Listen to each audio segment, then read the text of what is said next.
বেকারত্ব জীবন। আপন মানুষগুলো এমন এমন ব্যবহার করতো যা বলার বাহিরে।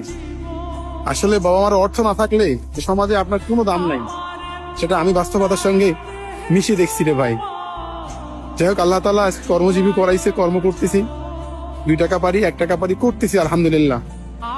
কারণ কর্মজীবন এমন একটা জিনিস, যার জীবনে কর্ম নাই এই মানুষটাই জানে আর ব্যর্থতা কতটা প্রখর হয়ে দাঁড়ায়। ঠিক আছে, আমি জানি ভাই, আমার দিনের কথাগুলো ভুলি নেই।